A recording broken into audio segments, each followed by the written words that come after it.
Welcome to the Efed podcast, the podcast exploring our fantasy wrestling hobby where the wrestling is written, but the characters are real. I'm your host, Mikey Unlikely, and I'd like to thank you for joining us here today on the Atomic Dropcast Network. We're back for another episode. It's a holiday week, and it's one of my favorites here in America. Not only because I get 2 days paid off of work, but because I love turkey. It's Thanksgiving this Thursday, so happy Thanksgiving to everyone out there listening, and safe travels to everyone who's going to visit family this great holiday week. If you guys are digging the show, go ahead and subscribe on whatever platform you're using to listen. Give us a review. We'd greatly appreciate it. If you want to interact with us, you can find us on Twitter at the Efed Podcast. We've even got a Discord channel you can be a part of. We're open to hearing from you. We want to hear your suggestions, your constructive criticisms, and your baseless accusations. So hit us up on Twitter at the Efed Podcast or Mikey at efedpodcast.com. We'd love to hear from you. This week on the show, we've got the Efed Question of the Week brought to you by EWC. We've got an interview with handler and former Fed head Justin, the handler of the infamous Eric DANE. We've got another edition of the promo on tap. This week, we're mixing fantasy with reality and a whole lot of dick. Wait a minute. That didn't sound right.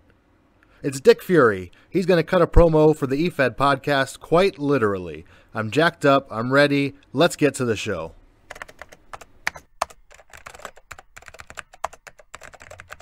It's time for the Feds list.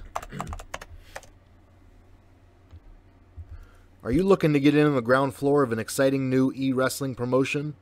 If so, head on over to Fans Wrestling Federation. At the FWF, they value creative stories overall and only accept original characters. They offer a relaxed backstage atmosphere, competitive, reliable role-playing, and the highest quality artwork and website features in e-wrestling.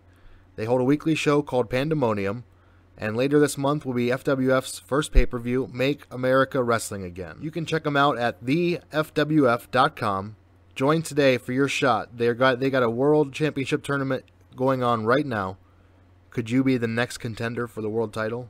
Check them out at thefwf.com. That's thefwf.com. Do you enjoy discussing e-wrestling with your fellow handlers? How about real wrestling? Head on over to EW Mania, e-wrestling community discussion forums today. Register for a free account in just a couple of seconds or get connected with your social media handles. Over at ewmania.com, there is both a forum and a Discord server for you to check out. ewmania.com. Check out Mainstream Wrestling. They're an angle fed looking for men, women, and tag teams of any alignment. This is a very exclusive Fed, folks. Check them out today at mainstreamwrestling.com. File an application, see if you can get accepted, and get going at mainstreamwrestling.com. WrestleWorld is a wrestling company that celebrates any and all styles of professional wrestling across the globe. Step into the new world and compete with the best of them as you create your story and become closer and closer in pursuing one of the 4 unique championships the company has to offer. WrestleWorld has its own set of architects to challenge newcomers at the dawn of the new age. The champions of tomorrow will unravel and create the world to come. It's a bi-weekly Fed, 2 promo limit with no word limits.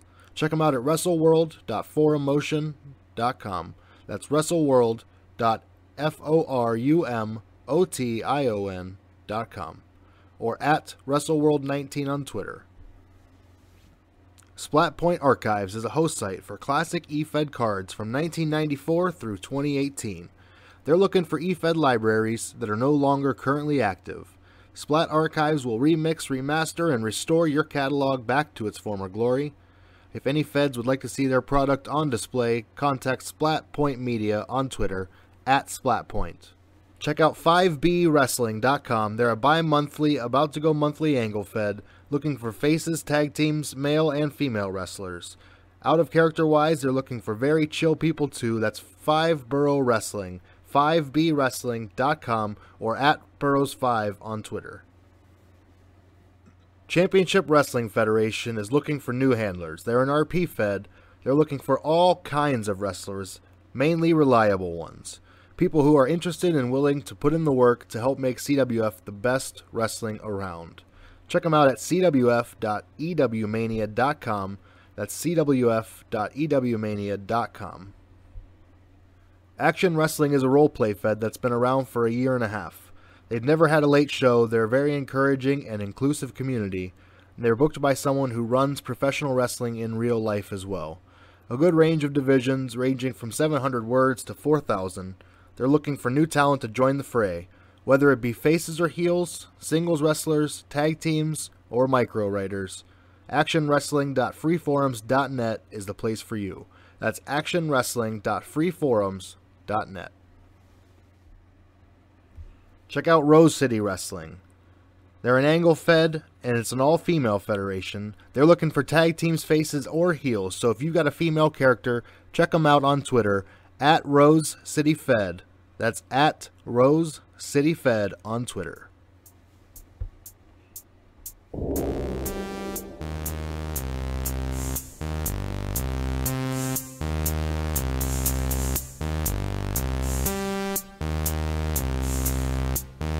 And this week, we've got a man who's been a handler. He's been a Fed head. He's been a staff member, and he's been around longer than I even knew this game existed. Guys, we have Justin, the handler of Eric Dane, joining us tonight. The infamous Eric Dane. How we doing, Justin? Doing pretty good, man. I'm sitting here watching NXT, hanging out, looking at role plays. You know, regular Efed Wednesday night. Living the life. That's awesome, man. I appreciate you taking the time out to do the interview with us. Hey, man, it's cool. I enjoy this kind of stuff. Good deal. So, Justin, how did you get into wrestling? Period. Into wrestling, my dad was a fan. He used to watch the old Texas stuff on satellite, like the big 10-foot long giant bowl dish satellites. Oh yeah, the big one in the yard. Yeah, he used to watch Texas and Mid-South on those, and so I knew Kerry Von Erich and Jake the Snake and Junkyard Dog before I knew anything else. That's awesome. You saw the stadium shows, the baseball stadiums and stuff? Yeah, I only got to see a few of them, though, because it was like my dad's adult time. He'd have his friends over, you know, and they'd be doing whatever adults did, which I assume was smoking weed and drinking. Right. But he would tell me about it, and he knew I was a fan because at the same time I was watching, like, WCW Saturday, or excuse me, whatever it was in 83, 4, 5 when I was 2, 3, 4 years old. Saturday Night Wrestling 605, you know? The studio shows. Yeah, the old studio shows and stuff like that is what I could get with TBS, and then my dad watched all that good shit. So it's been my whole life, basically. And on top of that, I've got, some people know this, Paul Bearer is related to me vaguely, so I've always been real close to the business because of that. There you go. And who were your favorite wrestlers back then? Was it the Von Erichs? Oh man, it was Michael P.S. Hayes. The Freebirds. Yeah, no, not the Freebirds, just Michael P.S. Just Hayes. Michael, yeah, just Michael. I couldn't figure out why his middle name was P.S. So, you know, I didn't get it. I was like 4. But awesome. I was a little stinger until I realized that Flair was the man, and then I was pretty much a Flair fan from about age 8 on. One of them 3 times when he was a babyface in the 80s. Yeah. Stuff like that. I was big into Cactus Jack early. I liked Macho Man. I didn't like Hogan or Warrior a lot, but I was an NWA kid, man. I'm from the bottom part of Alabama, dude. Continental Championship Wrestling. Asked me about Austin Idol. Asked me about the Universal Heartthrob University, cuz. I've been watching the University on NWA Power. Love that show. Dude, it's the best show on TV every week. I agree with you 100%. I can't. It's the first show in a long time I've waited on, like days in advance. Oh, I can't wait till Power comes out. Yeah, like me and a couple of buddies of mine are actively trying to figure out how to get some tickets to that studio show. Yeah. They only have like 49 seats in there, so. Wow. We may have to get some for the 2024 season or something. Yeah, it's a great show. I'm digging it for sure. So they've got long-term plans, so that's what I'm about. Yeah, absolutely. So how did you find Efedding? Okay, how old are you? You're like, what, 32? I'm 31. Do you remember IRC chat rooms? I do, yeah, vaguely. Okay, IRC chat rooms is what got me properly into it. Why don't But you explain before that, IRC before for everybody else? it is really, um, back in the day, that's where the more hackery people, the real internet savvy people were.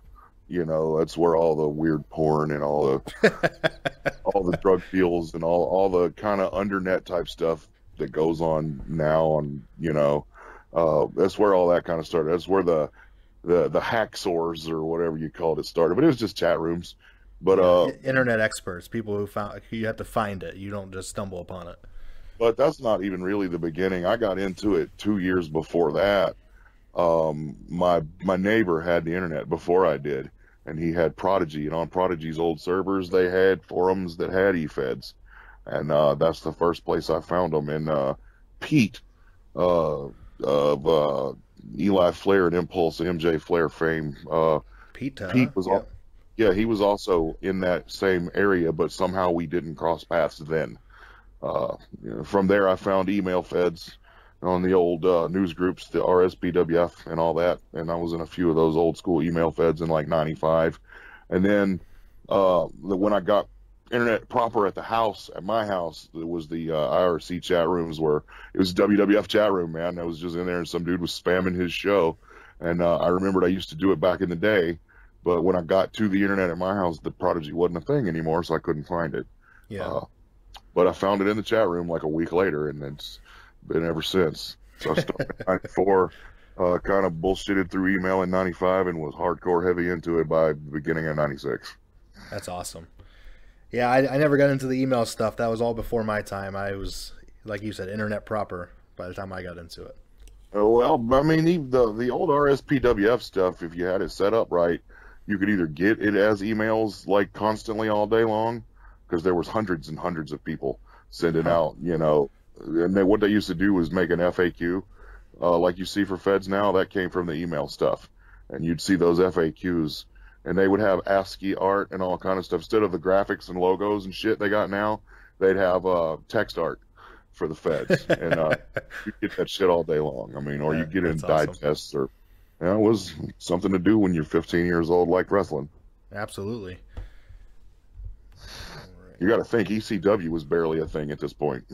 Yeah, it was still just coming off Eastern, or I guess it was Extreme. What, '94? It was, 95. You're talking about the good Tommy Dreamer versus Raven and Sandman versus shit. I can't fucking remember. I hated ECW. Ain't gonna lie. Yeah, I hated the old Surfer Sandman. That's for sure. Oh God, he was so bad. I hated him until I met him, and he's such a fucking weird, cool dude that like I immediately was his biggest fan. All right, yeah, I can't blame you there. So, where did you come up with Eric Dane? Has he been the character forever? No, he was originally the nephew of my original first character. Well, let's start there then. First character. Now you got to remember, this is 1995. Yeah, Undertaker was everybody's favorite.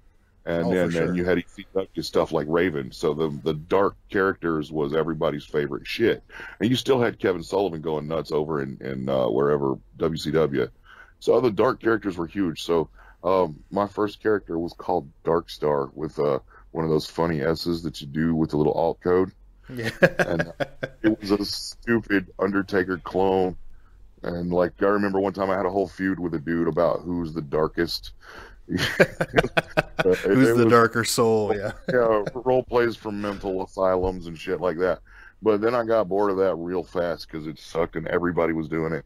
Yeah. And Eric Dane was literally, I was riding a lawnmower and thinking about e-wrestling, trying to come up with a great character name and not paying attention. And I ran into a banana spider web on top of a Ford tractor, fell off the tractor and stood up and said Eric Dane. And knocked into you. That was about late '96 or early '97. And you've been riding with them ever since. Well, I've done a couple of others. I mean, you've seen like Frank Dillon James or Rich Mahogany shit, FDJ. But those are all side characters, and I can't never do them for very long. They always end up sounding like Eric Dane because Eric Dane is me plus 11. Exactly. It's hard to do a different character. You always come back to yourself. Well, it's just the voice. I know that voice. I don't have to think about that voice. I can just sit down and write. Yeah. You know, if to write a dude from West Virginia, I don't know anybody from West Virginia. I'm not entirely sure that Frank acts like anybody from West Virginia. Yeah. You know, and Rich Mahogany is, I mean, he's just a sleaze dude. You know, he was Joey Ryan before Ben Malcolm fell in love with Joey Ryan. And here, just let me put Ben on blast real quick. He once asked me if he could handle Rich Mahogany after I got done with him in Dream, because he liked the character so much, and this was before Dick Fury was a thing. So, so there's Dick Fury in form. Dick Fury came right around the same time, but he loved Rich Mahogany so much for the 8 seconds I was in Dream that he wanted to handle him himself when I left. That's awesome. Shout out to Ben. How come out there? Yeah. Ben's the man. He's my right. bud. Fucking weird dude, but you know. Yeah, I met Ben recently too. he's the dude has sent me Christmas cards and presents. Oh, and he's shit. great. Yeah, he's great. We had a good time. Every now and then I got to loan him $20 on PayPal, but the motherfucker pays you back. And if I called him right now and said, "Hey man, I need $100," he'd shoot it to me. That's yes, he would. You're right. He's been telling me he's gonna fly me out to Vegas for a weekend for a good year and a half now. Well, it's gonna be a good weekend, man. He's got to build up for it. I wish the motherfucker makes $150,000 a year. I don't know why he can't just cut a check, but then again, he's got like 7 kids and child support. So, so what was your friend? Who was your friend's name that sent all these questions in? Because I want to thank him. That's a dude named Matt Saunders, who he runs a small interfed of what we used to call V-feds, where guys write the whole fed themselves in like summary form. Oh, gotcha. And that's no, sorry, I'm drawing blank. Anyway, Matt, I've known that dude since like way early in the game, 97, 98. He was in one of the first feds that I was in as a top guy, and he was a top guy, and we have on and off kept up over the years. You know, I won't see him for a few years. Then I'll see him like one day online, and I'll be like, "Hey, you want to be in a fed that I'm starting?" And he'll join up, win a title, and you know, and things what to do because you know life and you know adulting and all that. And but I've known the dude for easy 20 years, and that's as you can tell, he knows my history probably absolutely better he does. So shout out to Matt Saunders. He sent in a bunch of these questions I'm about to be asking Justin. I want to say that his deal is at nawc.freeforums.com, but I could be wrong because I don't effing know. So like free plug for whoever's that is. Yeah, right. I'm trying to bring it up, but I'm not like too trigger fast on the keyboard while I'm doing the interview. No, it's all good. Yeah, nawc.freeforums.net. Check it out. I'm somewhat involved with it. I'm supposed to be more involved with it, but I'm a chicken shit, and I hadn't pulled the trigger yet. You know, so stay tuned for me to be the biggest flake in the world. So check that out. NAWC? Yeah, North American Wrestling. God, I hope it's coalition or company. Talk to me about the appeal of NEWA when you first heard about it, and how was it structured? Oh, holy shit. Okay, so obviously I said I'm an old NWA brat. Mm-hmm. The NEWA, when I found it in like 97, was actually the official Efed of the National Wrestling Alliance as it was in 97. Huh. Which now this was, you know, post Shane Douglas throwing the belt in the trash, so it really didn't This is like Chris Candido. Yeah, that time, you know, like Dirt Bike Kid, maybe even before that. But they were official. It was on their website at one time. We were linked from their website. But it was run like the old territory system. There was the over NWA. That was it. That was the World Championship. But you had Championship E-Wrestling from Florida. You had Pacific Northwest Wrestling. You had Carolina Championship and North Carolina Wrestling and IWA Canada. And I'm forgetting a million of them, but there were like 25 at one time or territories, and they all competed. And then the world champions toured all of them and defended the belts just like back in the day. That's awesome. Oh God, geez, look, let me tell you what sucks. You're in your home fed, right, where you're the champion and you have to defend, and you're the world champion, where you have to go to a different fed every week as the champion and and defend. there was times when I was having 4 and 5 matches a week, and have to play different role plays for every one, because some people posted all their shit in one and they lost because I fucked them up. But it was like, to be the champion of like 25 feds at once, that was cool. You know, that was some top dog shit. Yeah. And I love the old NWA, and I love the concept of doing touring and going to different, it spoke to me, and that's where I made my bones, and where I was a top guy for a long time. It's where I first learned how to be a Fed head, and it's the first place I ever got banned from. The first of many, am I right? No, yeah, I'm actually on their blacklist and in their Hall of Fame. Oh man, that's awesome. Oh yeah. So walk me through some of your memories of PNW and your feud with Mike Bell. Now, for starters, shout out to Mike Bell. That's one of my favorite dudes in the game. Shout out to Mike Bell. What is it, Corporal Mike Bell now? He's like the mayor of something. I don't fucking. He runs that town for sure. Yes, he does. He's greatest Efeder of all time, and personality wise, amazing. Not only that, but he's like the Ricky Steamboat of Efeds. He has never been heel as Mike Bell, except one time I convinced him to do it in one of my feds, and it sucked. He also handled Sean Jackson in UTA and some other places, who was literally, the nickname was the mental rapist back in the 90s when you could do that. Yeah. I worked with him in UTA. So you know him, but Mike Bell was the baby face. He led the Dudes with Attitude stable, the DWA. I mean, and that was the top babyface stable in the NEWA at the time. And so, okay, here's how I got over. And people always want to know how come I've always been over, and how come it's easy for me to get over early.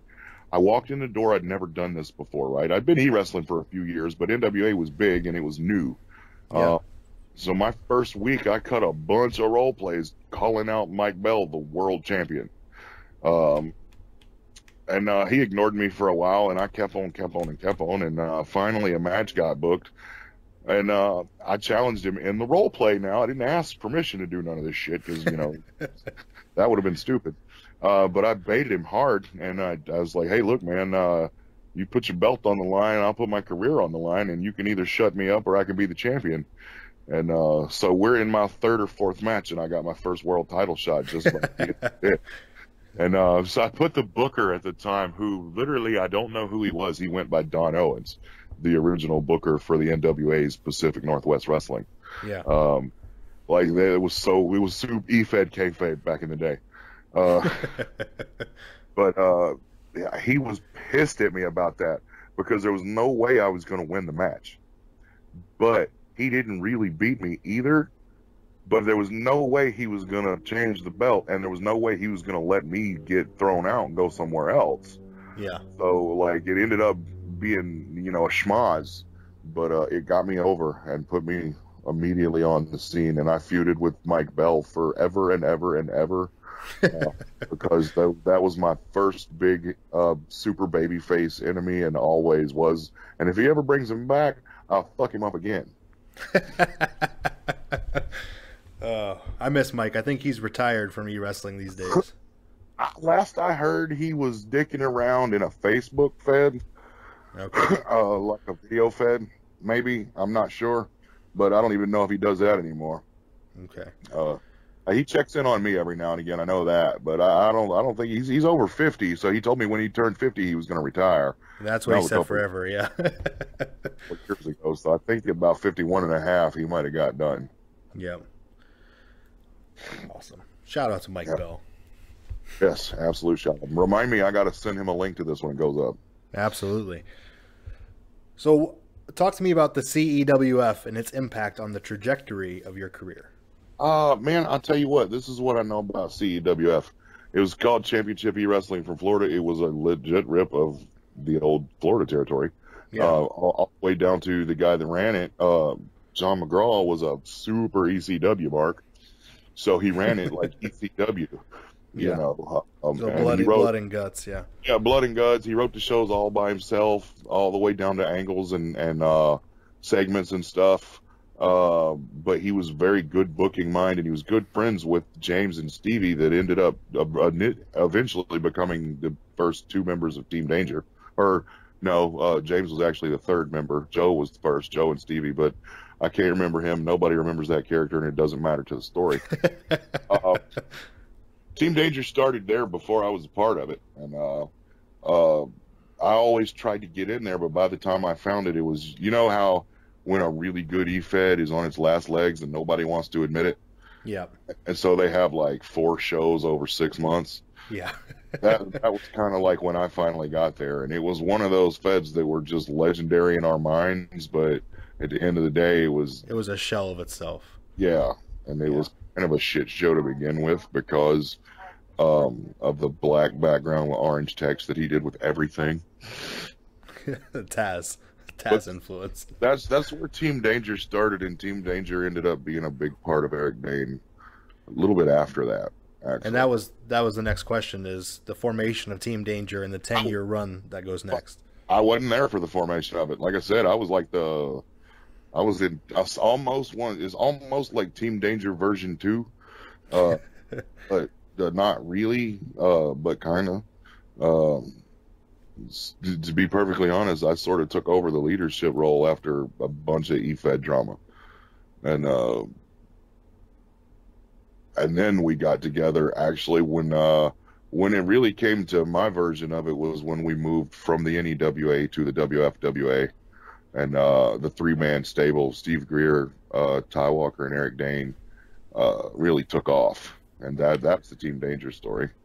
I don't have to do any segues. You're doing them all for me. Next question is, what happened with your fallout of the NEWA, and talk about the WFWA. All right, I'm going to try to remember this properly. So you got to remember this was 99, maybe. That's 20 fucking years ago. Yeah. They had too many feds. You remember earlier I said there was like 25 feds. Right. So they cut it down to like 10. And in the process of doing that, they pissed off 15 feds. And the 15 or so feds that were kicked out coalesced down into 5 or 6 after they all got their shit together and the flakers left and yada yada. Yeah. But what was left of the feds that got kicked out of the NEWA just for no reason except for we got to have less feds because, you know, the champion can't go to 25 goddamn feds. It's, yeah. You know, champion you got to be too much, yeah. It was just too much. You know, and there for a while, we're talking about they would have world titles, tag titles, U.S. titles, North American tag titles, Intercontinental. Yeah. You know what I'm saying? All for an alliance. And each just because they had so many handlers. Yeah, and then each Fed had 3 or 4 of their own belts. You know, regional Alabama championship. You know, West Coast. You know, shit. So they just had to let some people go. Well, then people got pissed off, and they started the WFWA. And about that time was when I got into it, actually with Mike Bell, I quote unquote hacked the NEWA. I didn't actually hack the NEWA because I don't know how to hack, but I'm on the staff and I had the password and the owner pissed me off. So if anybody remembers XHTML, you could put glowing shit all over the websites, and you know, you could like make your scroll bar glow or whatever. It was the mouse shadow, yeah. Yeah, mouse shadows and shit like that. So I wrote a very dirtily worded epitaph and had it scrolling across the screen. And I changed the password because I was super high, and I forgot what I changed the password to. Because it was like a sentence. It was like, such and such sucks a giant dick for a living, or some dumb shit. Right, but, something huge. Yeah, it was funny to me at the time, and to be perfectly honest, Steve Greer was also on staff and higher than me and gave me permission to do this. So to this day, I say, I did not hack the site. I just did what I was told. Well, Mike Bell, being the good guy police officer he is, he like did the whole ISP search and everything. He knew who the fuck I was. And, oh, he tracked you down. Yeah, so I ended up having to copy the entire website and history from Geocities to Angel Fire page by page in order to keep Mike from like calling the authorities because he was the good guy protector. And anytime anybody got hacked or spammed or fucked with, he would do that. Yeah. And so, and you at that age didn't know what the fuck to believe. if you're thinking this is '98, that would have made me 17, living at home, Yeah. you know, still in high school. And Mike probably been like in his mid 40s by then, because God, but he's 80 now. Yeah. Yeah. So that was, you know, I had to fix their website, and I got kicked out, and that was the end of there. And then I went to the WFWA and won the world title in my 4th match. And kind of, I'd like to say that I put them on the map because I was the first main event guy that came over, and I brought a lot of my friends. It took me a while, but I opened a Fed, and I brought like James and Stevie and the guy that handled London Fremantle, who was another huge big star back then and Team Danger member. And bit by bit, piece by piece, I brought all the main event guys that were bored with the bullshit going on in the NEWA because the new staff sucked. And we built the WFWA up to be a big, just as big or bigger, and we ended up shutting them down and lasted longer than them. And then they reopened under completely new management and ran different and didn't even acknowledge history anymore. And I don't count that as them. It's not the same Fed. Yeah, I count us as we won. You know, and so they're a main evented there from 2001 until I shut it down in 2009. Damn. Yeah, that was a bitch. And just to toot my own horn, I held the world title in the WFWA the most times, and I won their giant, super huge Summer Games tournament twice, which was more than anybody else. And I ran all the best Feds and was on staff through all the best angles. And when I opened up Defiance, we beat the shit out of them, and me and Jeff shut it down because at the time, me and Jeff was running Defiance and like 3 Feds in the WFWA. Wow. Jeff being Jeff Clark, of Jeff Andrews fame from Defiance. Oh, Jeff Andrews. Yeah, I'm familiar. That's, yeah. And that's a whole lot of history that we would have to do a part 2 for to get into Defiance. And absolutely help with the questioning on that because he remembers it way better than I do. So what are some of your memories of Jim Saunders and the Silver State Wrestling? Jim Saunders was one of my favorite people and one of the best handlers that I had ever met. The dude was on another level. Like, he was one of the dudes that I would not go against at all and would make excuses to not go against, because everybody that you think is the best person you've ever seen, he would beat them to death. He was that. So he opened a Fed, and I'm like, yep, gonna join there. And it was a concept Fed. It was like a casino owned it, and it was all mob related and all this shit. Yeah. Is that the Wrestle Coast? No, Wrestle Coast. Oh, Silver State. Yeah, Silver State. Wrestle Coast was one of my short couple of year run Feds. Now you got me fucked up. Yeah, go back to Silver State. Silver State. It was concept. Well, the concept was it was small, and Eric Dane was a big, huge guy. Like, I had just won my first Summer Games, I think, and was on my 2nd world title. And but he was a gambler of the degenerate sort, and so he owed the casino a fuckload of money. And so that's how they got his contract, and they made him miserable. And it was one of the better storylines that I ever got to actually participate in, all the way from start to finish. Right. And about that time, Jim spent so much time because he wrote so much in the computer chair that it fucked his back up, and he got to where he couldn't sit in front of the computer for more than 10 minutes at a time. And that was pretty much the end of him in e-wrestling. Yeah, I guess so. One of my favorite dudes, and writing shit for me fucked his back up. You're working him too hard, Justin. Yeah, no. I mean, no, I say for me, but I was the main event, so it was a lot of me. It was one of those Feds, one of the first Feds I was in where they only wrote the main event, and the first couple of matches would be, summaries of varying degree. So right. A lot of where he was spending a lot of time writing was on my shit. But yeah, that was I hate to say this because it was 18 or so years ago, but that was one of my last really, really fun runs in a Fed. So talk to us about Wrestle Coast a little bit, the Cascadia project. Man, I don't even remember most of that shit. You'd have to get a hold of James Norris and Matt was there, and it was kind of in the middle of all the. It was one of the times I got kicked out of the WFWA. Oh, I didn't mention that part. They kicked me out 2 or 3 times. Um, I tend to start my best feds out of spite. Yeah. And so I started it out of spite, and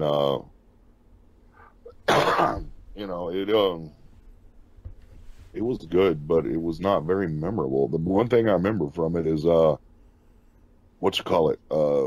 James started his new character Dusty Griffith, and instead of Tyrone Walker, and that was the big thing. There was he was my pet project, and I was going to make him the world champion, and I ended up overworking him, and that was when he left the game for the first time because I worked him like a dog. Apparently, there's a trend running here. Yeah, people will write for me if I get them the bug in them, but I will burn it all the way out if you let. So, a couple weeks ago here on the Efed podcast, we had Brian, who is now the acting Fed head of Defiance, with Tom Ford and Seth Sheehan. Yep, so quality. We didn't. Go ahead. I'm sorry. I said those are all quality dudes. Absolutely, and we kind of went over what's happening in Defiance now. I asked Brian not to really touch on the history of Defiance. He had read up on it and done some studying on it, but I really wanted to save it for you. And like you said, it's going to be a huge, long thing, so we can do it a part 2 at some point. But what I want you to touch on is just the formation of Defiance, the key players in the very beginning, and then when you get into like maybe the first 6 months or so, and then later on we'll get into the rest. And I'm going to answer something that'll lead you into some current shit that we can talk about for about 4 seconds and then be done with it. Okay. I do have online questions as well. Yeah, that's cool. This will probably be one of those. But so Defiance started, it was when the WFWA started going downhill. I was on the staff, and I brought in a lot of outside feds because we were slowly but surely, the handler base just got smaller and smaller and smaller. People would quit, or a fed would close, and 30% of the people would go with it, or and it got smaller and smaller. It was down to like 2 or 3 feds. So we brought in some outside feds. We brought in Dream from Halcom's Fed, and we brought in like Missouri Valley Wrestling, and we brought in HOW, High Octane Wrestling, and everything was going along, doing all right, and then it spiraled out of control because Mike Best is a cunt. And he knows that story, and he'll admit to it. He fucked me up, pulling that HOW bullshit, and caused a big ruckus, made it look like I was trying to play favoritism and all this, that, and the other. And it basically caused a huge amount of drama that cost a bunch of feds and was a bad look. And it was a shit show. And so I got finally fed up with it, and I didn't like the way that the rest of the WFWA staff was running things, because there was like 12 people on the staff, and everybody got an equal vote in everything. And then, if you've ever tried to get 12 people to do one thing, it's a fucking dumpster fire shit show, fucking carnival bullshit, the cat herding. It's just, you can't do it. Because somebody's always got to work overtime. Somebody's wife is pregnant. Somebody just don't check their fucking email. Some people are just assholes. And I didn't like it. I was very much like, we need to either have one person in charge, 3 people in charge, or fuck y'all. And they said, fuck me. So I said, fuck y'all, and opened up Defiance. Because like I said, I opened feds out of spite. And I opened Defiance to show how you're supposed to run a fed, and got a bunch of guys that agreed with me. And I can't even really, honestly, I couldn't even tell you the opening roster past 2 or 3 guys. But anyway, so we were big fast because I had contacts. I had a nice website. It was full of micros, which were the big hot shit other than Poser at the time. And, it was a decent site. The results were top notch. The fucking role plays were top notch. And I was goddamn loudmouth, and everybody on the internet at the time knew me. Right. They either loved me or they hated me, but I was known. I met you because of your loudmouth. I hated you, and now I love you. So it worked out. there's a lot of people that have a similar story. Ask Pete about me. But anyway, Buy Pete's book. so like I said, HOW caused me to be in the middle of all that bullshit, and Defiance feuded with HOW for a long fucking time. To the point where, like, I swear to God, dude, if we'd have fucking ever met up somewhere, it'd have been fistfights. I mean, we did not like them, they did not like us, and we made a big public thing about it. It was all over the very early Twitter. Um, huge shit, to the point where they paid the Iron Sheik to cut a promo on Jeff on Twitter once. I've heard that story. And so to get back at him, at the Iron Sheik, I used to tag him in all their shit. And I would advertise as if I were a promoter of the show. Iron Sheik appearing at the next HOW show. Yeah. And, he said, "Fuck this," and he deleted everything and fucking blocked everybody. But there for a couple of days, it was funny as fuck. Yeah. That was the only shot they ever fired at Defiance that mattered. Yeah, and I will say we outlasted them. We put out better shit than them, and they closed up a long time ago, and Defiance is still running. Yep. But yeah, so that's how Defiance started, because I was pissed off at HOW, I was pissed off at the WFWA, and I wanted to shake my dick at them, basically. And as you said, the best feds you made out of spite. Yeah, all my best Efed stuff is out of spite, because I hate a handler and I'm cutting a promo on him, or I hate a Fed head and I want to show him up. Yeah. That's awesome. All right, before we let you go, Justin, we got some Twitter questions. Shoot them at me. All right, number one, at Gravedigger_AW sent in, do your family and friends know about your participation in e-wrestling? Why or why not? Absolutely. Some of them do. My wife, she actually encourages it so long as it doesn't take up too much time. I once won a world title and then had to stop her from bragging to her family about it because I was embarrassed when real people found out I'm a nerd. Right. And the kids know that I do it, and I've got friends that know that I do it. I've brought friends into it before. I spend a fuckload of time on it, so. Yeah, it's hard to hide something you spend hours and hours on a week. Yeah, if somebody comes to the house, you're writing a role play, they're going to be like, "What you writing?" Yeah, exactly. So yes. Right before we started recording, my friends all wanted to play a game, and I said, "No, got to record a podcast." Then here comes 40 questions. Yeah. Awesome. So, question number 2, and actually it's a two-parter from our friend Pete. Let's put it that way. At User Poets. Yeah, Pete, what's up? What one writer do you wish you could have a competitive one-on-one match in an RP Fed? Dan Ryan. David Brunk, who handles Dan Ryan, is a guy that I've never gone against. He's a top guy. He's challenging for the HOW world title at their next pay-per-view. Been a top guy everywhere he's been. When I was in one circle, winning world titles and holding, like me and Team Danger we had the quote-unquote shopping cart full of belts.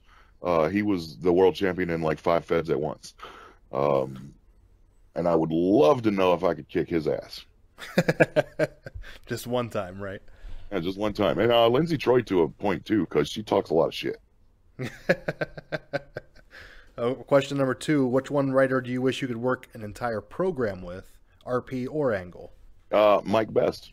Mike Best. Sour as that makes me to say, because there's literally like 15 years of history of just bullshit that we could turn into canon and make into something really good. And the thing that doesn't allow that to happen is ego. But it would be good if we ever did it. It's a great answer. Thanks, Pete, for the question. At Jaden Rischel, CWF, what's the best rivalry Eric Dane has ever had? Mike Bell. Mike Bell. Yeah, I would say Mike Bell for sure. Because it actually, and there was a dude back in the day named Michael Lennox, who I feuded with for like 2 solid years. But let me think, anything new? Yeah, anything that's happened in the last 15 years has been hot-shotted or didn't make it to the end or wasn't as good. Fair enough. Last question, at HOF Mike Best. Would you say that you ducked me when you quit How, or merely limboed under our already low expectations for your ability to dish it out, but not take it? That's like a 7-part question. Okay. So did I duck him? No, I accepted the match with him and offered to go under his rules. All that other stuff, that's a whole podcast in and of itself, and I'm not really going to touch on it. I will say I left because I was pissed off personally. Had nothing to do with what I can or can't do in the game. Had nothing to do with what I can and can't dish out. He doesn't like me to make fun of his half-a-brain friend, and I don't like him to be the giant douchebag that he loves to be. But something was said that I didn't like, and it soured me so bad that I said, fuck it, and left. And decided it'd be okay to take all his bullshit that I knew would come with quitting. The day after I told him that I was going to be with HOW till the end because I felt like I couldn't leave because they had been expecting me to quit since the first day. Yeah. Needless to say, it was a fucking shit show. But again, I'm over it. It's done. Because here's the deal. I'll fucking take Mike Best on at a neutral place with neutral rules. Anywhere. But he won't come out of HOW. So it'll never happen. It don't matter. He's him. He likes to do things his way. I like to do things my way. We ain't never really been able to be friends for very long because one of us always pisses the other one off. He's an all right dude, but he is who he is, and he has his tendencies, and he never fails to meet those expectations. Well, Mike's going to be on our show eventually, so I'm sure he'll have a response for you. Yeah, I'm sure I probably don't give a fuck, but...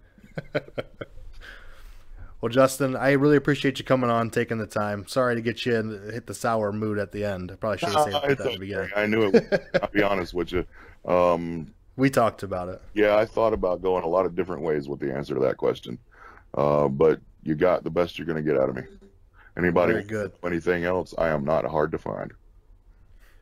And you can find Eric Dane on Twitter at OnlyStarDEF on Twitter at OnlyStarDEF. Yeah, that's me, and it sucks, and I hate Twitter, and don't fucking bother with me on it because I hate it. But I'm on it constantly because I'm a fucking bored guy. Take a shit, you look at Twitter. That's how it works. That's how it works. And before we go, Justin, is there anything else you want to plug, anything else you want to promote, and anybody else you want to shout out to? Well, I'd like to say hi to Mom. No, I'm kidding. I'm in a Fed right now called the Ascension Wrestling Federation. It's inside of an interfed called the XHF Network. I really like it. It's at xhf09.proboards.com. They have a bunch of different kinds of feds. They all work together. They have a big community. After the HOW thing went down, I found my way there. They've accepted me. They let me come in and do my thing. And there's a good bunch of dudes. And that's about it. Everything else we've pretty much hit. Awesome, Justin. Thank you so much for taking the time and coming on the Efed podcast. We really appreciate you. A true legend in the game. That's what I tell everybody. Thanks for coming on, man. Absolutely. Anytime, dude. Let me know when you want to do part 2. Oh, we're definitely going to do part 2. Absolutely.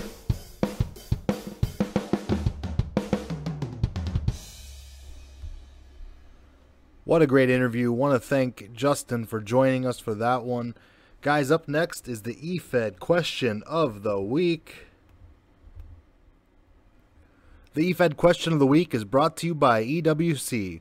The Extreme Wrestling Corporation is the game's longest-running roleplay fed, having been established in 1997. With over 1,000 active roleplayers across 4 unique brands, the EWC offers opt-in booking on its bi-weekly shows. Shows like Stranglemania and the 4-day wrestling festival known as WrestleFest. The EWC is built on its welcoming community with zero bias and no drama. All styles are welcome. Check out the EWC today at EWC4life.com. That's EWC, the number 4, life.com. This week's question of the week is, What one personality trait do you share most with your character, and which one is the most unlike you? At XWF_Fuzz. The one I have in common is my blatant disregard for authority. Least in common is drug addiction. I've dealt with a lot in my life, but never that one. Well, thank goodness for that one, Fuzz. At Rebel Roads. Passion. It has been a blessing and a curse for me many times over. I assume that is the one that is like you, as well it should be. Rick Dick NFW on Twitter. That's Rickdiculous. My sense of humor, hands down, is the most like me. And, well, I'm not a fucking mountain who can lift 1,000 pounds. If you could do that, you're playing the wrong hobby there, buddy. Escher Crawley at Who is Escher? Escher's confusions concerning social interaction is very much something I share with him. However, he has a bit of a temper, and I don't really have one. Again, good qualities, bad qualities. Exemplify yourself 1,000% in your character, and then just take out some of the bad things. At WI's Finest, DV and I both have a borderline unhealthy amount of state pride, probably a bit too proud to be from Wisconsin. I would say so with at WI's Finest. Vaden is 1,000% more confident in his own abilities than I could ever be. Well, pump up the confidence. At Nika Kasov, sarcasm and dry humor. Love for the ladies. I don't know how to read that one, Nika, but you're a Russian character, so I guess that works. At Adam Mr. Richards. What I have in common with Adam is how much he cares for the people close to him. At Callow Wheezy 2220. Wrestling is me with the volume turned up. Absolutely, and that's the way your character should be. At Titanus Sam. Most like me is stubborn. Whoa man, the real me and Sam are both insanely determined and bullheaded as hell. The least, confidence. Sam has way more than I ever have. I'm working on improving my own, but yeah, it's a huge difference right now. Come on, guys. Let's pump up that confidence. You guys are great writers. Got a great social media presence. No reason not to be confident. At Freak Flyer Miles. This character is basically myself at his age. He just swears a lot less. And depending on where you're fedding at, that makes a big difference. At Weirdo Thug. Weirdo_Thug. One trait that I can say I share is being able to express myself in poetic-like forms. But I don't see myself too out there with Tommy's odd and quirky behaviors. Speak for yourself. No, I'm kidding, man. That's good stuff, guys. Thanks for answering this week's question of the week here on the Efed podcast, brought to you by EWC. Check them out at ewc4life.com.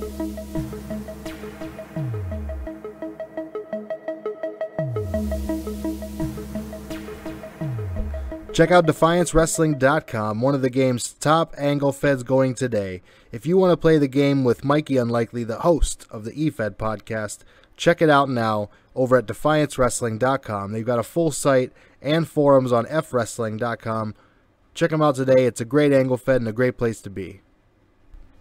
It's time for the promo segment, and this week we've got something just a little bit different in that Dick Fury, independent worker, independent manager, referee, handler of the hobby, Fed head of the hobby. He's going to deliver a little message about the Efed podcast. Check it out. There's a video version up on our YouTube, and this version here for the audio. EfedPodcast.com. Dick Fury, professional wrestling's biggest and baddest and hardest asset, is coming to you with a bang of an episode soon. So make sure that you tune in, listen on your Spotifys, your YouTubes, and all of that stuff to the Efed podcast, hosted by Mikey Unlikely. This is Dick Fury, and remember, everybody loves Dick. That's right, we certainly love Dick here at the EfedPodcast.com, and want to thank Dick Fury for taking the time to come out and do a promo for the Efed podcast. Want to thank our guest Justin Eric Dane for joining us for a great interview. Looking forward to more of that in the future. Guys, thanks for listening to the Efed Podcast at efedpodcast.com. And if you're enjoying what you're hearing here, and if you're enjoying what you're hearing at the Efed Podcast, please take the time to check out the Atomic Dropcast. It's the other podcast that I do with my friend Brian, where we explore wrestling from our childhood through adult eyes. Check it out at atomicdropcast.com or any platform you currently listen to. And that's going to wrap us up for another edition of the Efed Podcast, guys. Thanks for listening again. If you want to interact with the show, hit us up at the Efed Podcast on Twitter, at the Efed Podcast. Go to efedpodcast.com. There's a contact section there, as well as a subscribe button for most ways you to subscribe to the show. The YouTube channel will be in those comments as well if you want to get at us there. Thank you very much for tuning in. Until next time, guys, happy Thanksgiving.